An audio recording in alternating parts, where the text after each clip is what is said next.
দেখুন আমার গরুটা কীভাবে খায়। এখানে ঘাসের অভাব নাই, এখানে যা ঘাস আছে আমার মনে হয় এদেরকে পেট ভরে যাবে আজকে। দেখুন এর উপরেও আছে, নিচেও আছে। তো আমার ভিডিওগুলো ভালো লাগলে আমার পেজটা ফলো দিয়ে রাখবেন এবং লাইক কমেন্ট করবেন। দেখেন তার মাটাও খাই কীভাবে, দেখেন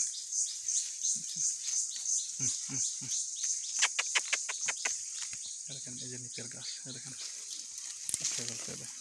দেখেন ঘাসের অভাব নাই এখানে। দেখেন নিচেও ঘাসের অভাব নাই। এই যে এরা যদি খেতে পারে আজকে এখানেই পেট ভরে যাবে এদেরকে। তো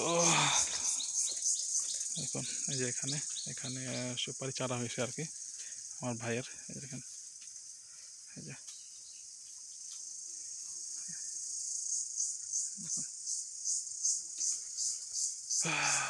এটা হচ্ছে সম্পূর্ণ আমাদের পঞ্জির এরিয়া। এই যে পানজুমগুলো, এই যে দেখেন এই যে ছড়া। গতকালকে খুব বৃষ্টি হয়েছিল তো যার কারণে ছড়াগুলো জীবিত হয়ে গেছে আর কি। দেখেন এখন ছড়ার পানি অনেক বেশি, দেখার মতো আর কি।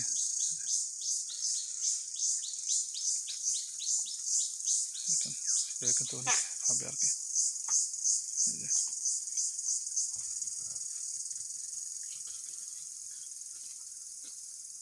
এই যে তো মুক্তভাবে এটাকে বলে মুক্তচরণভাবে গরু খাওয়ানো। এই যে আমি যেভাবে খাওয়াই আর কি, যেভাবে গ্রাম অঞ্চলে খাওয়াই মানুষগুলো এটাকেই বলে বাতান অঞ্চল আর কি, বাতান যেটা বলে। আমরা বলি মুক্তভাবে খাওয়ানো আর কি, তো ছেড়ে খাওয়ানো আর কি। দেখেন এরা ঘুরে ফিরে একসঙ্গে খেতে পারবে, শরীরটা ফিট থাকলো। যেটা একটা গাভী, এই জন্য আমি এটা একে বেশি যত্ন নেই না। এটা বাছুর, যদি সার হতো তাহলে এটা অবশ্যই আমি যত্ন নিতাম। এটা মাত্র এখন 11 মাস হয়েছে মাত্র। এই যে এটা এই যে। তবে যারা আমার ভিডিওগুলো দেখেন ভালো লাগে লাইক কমেন্ট করবেন, যাতে ভালো ভিডিও নিয়ে আসতে পারি। তো সামনে আরও আসবে, আরও অনেকগুলো গরু আসবে। তো যেটুকু পারি আর কি, 1-2টা হোক 3টা হোক নিয়ে আসবো।